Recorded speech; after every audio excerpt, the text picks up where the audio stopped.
పార్టీలో చాలా మంది నాయకులు ఉన్నారు, వాళ్ళకి భయం అవుతుంది.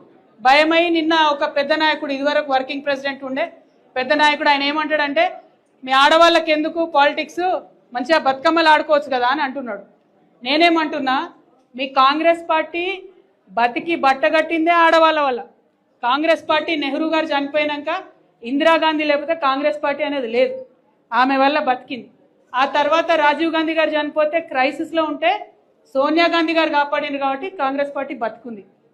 ఇప్పుడు మరి మహిళలు అవసరం లేదంటే ప్రియాంక గాంధీ గారిని ఎందుకు తెచ్చుకున్నారు మీరు? ఆమెను ఎందుకు ఎంపీ చేసిండ్రు? మన స్టేట్ ఇన్ఛార్జ్ ఎవరు? మహిళ మీనాక్షి నటరాజన్. అన్నిటికన్నా ఎక్కువ నేను ఇవాళ కాంగ్రెస్ పార్టీ మహేష్ కుమార్ గౌడ్ గారిని, రేవంత్ రెడ్డి గారిని అడుగుతున్నా, ఇది మీ పార్టీ అఫీషియల్ వ్యూనా? ఆడవాళ్ళు కేవలం బతుకమ్మలు ఆడుకోవాలనా? ఆడవాళ్ళు పాలిటిక్స్ మాట్లాడొద్దా?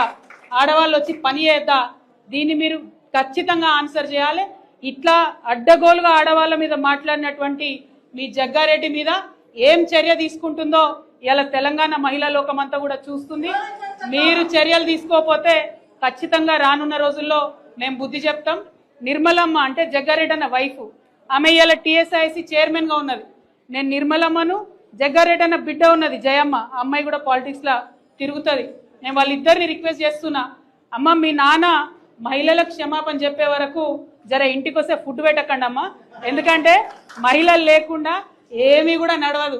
కానీ మహిళల మీద అడ్డగోలుగా నోరు పారేసుకున్నటువంటి జగ్గారెడ్డి గారిని వారి కుటుంబ సభ్యులే బాగు చేయవలసిందిగా నేను రిక్వెస్ట్ చేస్తా ఉన్నా.